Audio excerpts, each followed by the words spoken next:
Welcome to the program, and welcome to Stu Bergier. Thank you, Glenn. Welcome, Stu. And Donald Trump went on Meet the Press this weekend. Yes. This is what you're supposed to do.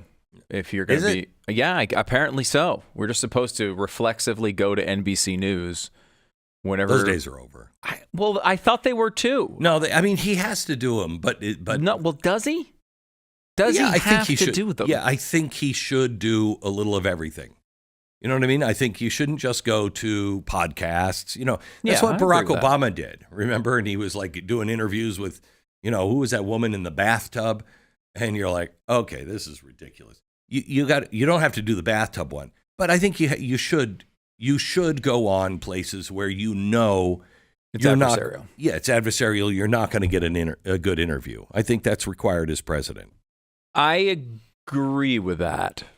As president, not necessarily even as a candidate, I think it's something you should do. I mean, I think Kamala Harris should have done an adversarial interview during the campaign at some point, which she did not do. She didn't do interviews. I mean, she wasn't doing anything for a very long time. Then they switched strategies, and it did not help. No. In fact, it went the opposite direction. No, they really. I do wonder. There is the alternate world what that election would have looked like if she just continued to do nothing. I think it would have been closer. I think if she never did an interview, it would have been closer. I think you're right on that. I think you're right. The more she spoke, the more you were like, oh, dear God, no. No, don't do that. Because I think they correctly realized that there were a certain amount of people who were very worried about a candidate that couldn't do an interview. Right? And so they tried to solve that by doing interviews, and that what they should have done is just let those people go. Like, realize they're not going to vote for you and hope. Has anybody noticed? And I am biased because I've been talking to him off air, and watching him talk to a lot of people, without cameras around, and his grasp on deep subjects has changed a great deal. Have you noticed? Donald Trump in interviews is not the same guy he was in 2020? Yeah, I think that's true. He certainly seems to be more focused and has a real plan as to what he's going to do. As we know, it's directly Project 2025, which he commissioned. We should remember, of course. No, it does seem like you made the description, I think it was last week, which has been sticking with me, which is after 2020, he just spent 4 years just like, this isn't going to happen to me again. Like, I'm going to make sure these things, if I get a president, if I'm able to become president again, I'm not going to be hit by all of these. I'm not going to be surprised ever again. Yeah, right. And it seems like he's coming in. He's ready. Ready for this. Yeah, he's ready. Mm-hmm. The other thing that happened to him that I think has cut down all of his slams and everything else. I mean, he still does. But you'll notice he's not as crazy on things, and I think that's... What do you mean crazy on things? Like, just not as, like, worried about, like... name-calling. Okay, yeah. You know what I mean? Mm-hmm. He's not like that as much because I think he's... I think it really... This is just my speculation. Put yourself in his shoes. In 2014, everybody on both sides loved him, right? Maybe not as the president, but they loved him. Like, everybody, as a celebrity, he was a great guy, and he's a philanthropist, and he's done so much. And then he gets in, and everybody that were his friends, that knew him and knew what he was like, they all of a sudden turned on him. And I think that just took him by absolute surprise. And he had to keep punching and punching and punching and punching. And I think now a couple of things have happened. One, he just stopped caring because you do care. No matter what anybody says, you do care. And he stopped caring. And then I think when he was shot, I think he found his purpose. And I also think in the following months, he kind of became cool again. He became the guy who could go on Saturday Night Live and make fun of himself. Mm-hmm. You know what I mean? Mm-hmm. And everybody would accept him. He became kind of mainstream again. And so I don't think he feels like he has to punch anymore. That's interesting. Yeah. I have noticed a difference in him. I mean, I think getting shot. No matter what was that critical. That was critical. It was change. Yeah. I mean, it has to change you, right? Yeah. And so he's going into this with a real plan. And one part of his plan, this is going to be clip 4, is his plan to end birthright citizenship. This is, obviously highly controversial. Many people on the left do not like it at all. They asked him about it on Meet the Press with, what is it, Christine Wexler? Yeah, somebody that nobody's ever heard of because everybody who have heard of has no credibility. There you go. You promised to end birthright citizenship on day one. Is that still your plan? Yeah, absolutely. The 14th Amendment, though, says that, quote, all persons born in the United States are citizens. Can you get around the 14th Amendment with an executive action? We're going to have to get a change. We'll maybe have to go back to the people, but we have to end it. We're the only country that has it. Through an executive action? We're the only country that has it. Do you know, if somebody sets a foot, just a foot, 1 foot, you don't need to, on our land, congratulations, you are now a citizen of the United States of America. Yes, we're going to end that because it's ridiculous. Through executive action? Well, if we can, through executive action. I was going to do it through executive action, but then we had to fix COVID first, to be honest with you. We have to end it.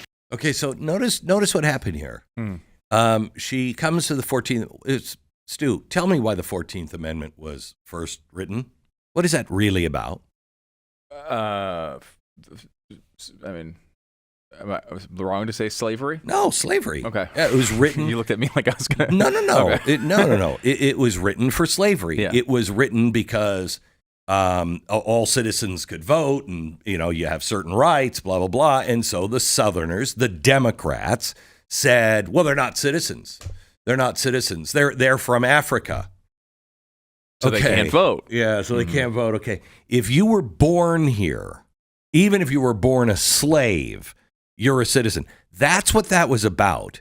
That was not illegal immigration. Illegal immigration. Come over here, get into a hospital, have a baby, and now, congratulations, everybody is a citizen. That we are the only one that has it. And the only reason we do have it is because of slavery. It was a way to make sure the Democrats didn't just cut blacks out of the vote again. That's what's so crazy. And so notice he says, we may have to go back to the people. Can you just change that? Well, no, it's a constitutional amendment. So we may have to go back to the people. He says that first. Her immediate response is through executive action. No, I just said we may have to go back to the people. There are several parts in this interview where she doesn't even, it doesn't seem like she's even listening to him. She's not. She's got this idea of what Donald Trump says in this moment, and she's like already acted it out with her producers multiple times, so she's just not even listening. Yes. And I also that's why none of them have any credibility, because there's not an honest exchange. There is no honest questions. He just said we may have to go. He volunteered. We may have to go back to the American people for that. So you're suggesting that maybe it would be a constitutional amendment. Well, yeah, I think we would have to do it. I might, if I get stuck, I might try to find a way to do it through executive action. But it is a constitutional amendment. So yes, that's an honest conversation. Right. That's not what she did. No. Do we have this clip handy again to play it again? I want to see if you catch this one little bit in this. This is clip 4 again. Listen to her verbiage of the 14th Amendment. You promised to end birthright citizenship on day one. Is that still your plan? Yeah, absolutely. The 14th Amendment, though, says that, quote, all persons born in the United States are citizens. Can you get around the 14th? Is that a quote? All persons born in the United States are citizens. That's what she said the 14th Amendment says. Now that you ask me, I doubt it is. Right. But I don't. Have you looked it up? I have it. Okay. All persons born or naturalized in the United States. So she leaves that out, but not necessarily important to the conversation. But the next part is, comma, and subject to the jurisdiction thereof, comma, are citizens of the United States and of the state wherein they reside. The whole 14th Amendment argument, and you might disagree with this part of it, is that phrase, and subject to the jurisdiction thereof, means that illegal immigrants are not included. Now, How? How? Well, they're not subject to that jurisdiction. So in other words, if mom and baby slaves would be right, if mom and baby were here, then they would be subject to that jurisdiction, but the family would not be because they're someplace else. I think the argument, and again, I wouldn't say I'm an expert on the 14th Amendment argument here. I'm going to tell you, but I absolutely am so far away from an expert. Right. Okay. That you might as well talk to a fisherman. What I have heard is people make this argument before. Okay. And the argument basically is to be subject to that jurisdiction does not mean that you don't, everyone, of course, has to follow the laws of a country that you move into. But to be subject to that jurisdiction means you have to have a basis in the country.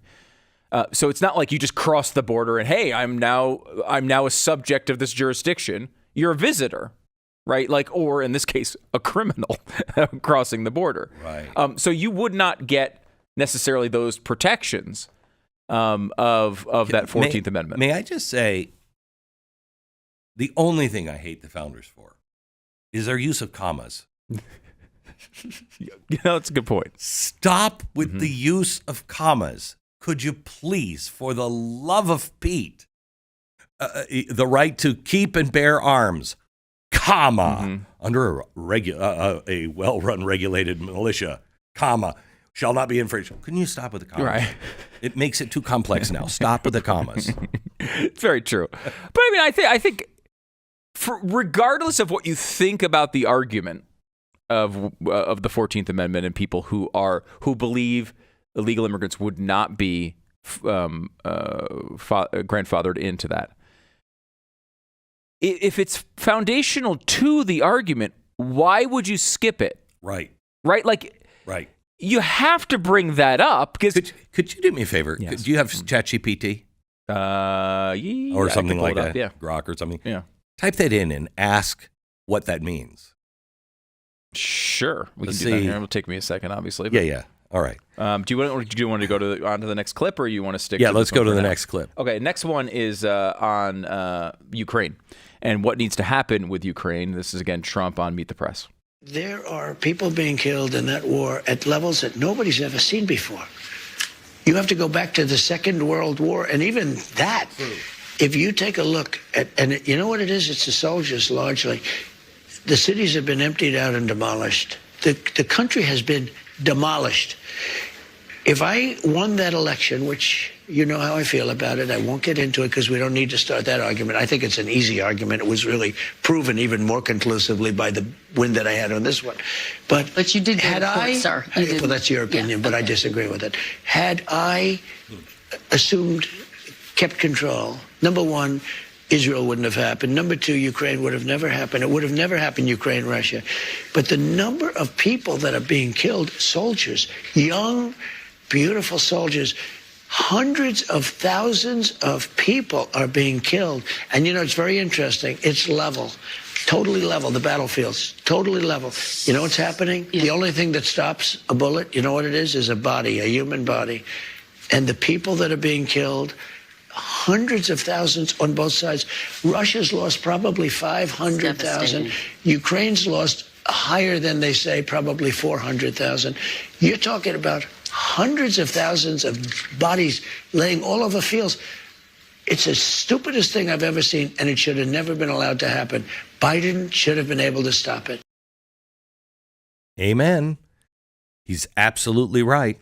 And when this is over, and the body count is actually revealed, and when you see BlackRock there rebuilding, when you see all of these friends of the Bidens rebuilding, when you see BlackRock owning the farmland, then maybe we'll start to have some idea of how grotesque this really was. So let's go to ChatGPT and just see what it says about the 14th Amendment and that particular phrase between commas. And I will say our robot betters seem to have summarized this the same way that I understood it. Okay. So historically, the consensus among most legal scholars and historical practices has been the phrase excludes only a few categories. This is the phrase of not subject to the jurisdiction in the United States. Those categories are children of foreign diplomats, enemy soldiers, and some Native American tribes who maintain their tribal jurisdiction.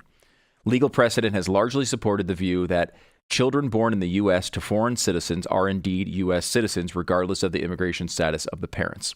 Then, some conservatives argue, subject to the jurisdiction thereof excludes individuals who are in the country illegally, as they are not legally subject to the U.S. jurisdiction in the same way as lawful residents or citizens. Yes. They claim that because illegal immigrants have not entered the country and remained in it legally, that they or their children should not automatically receive citizenship.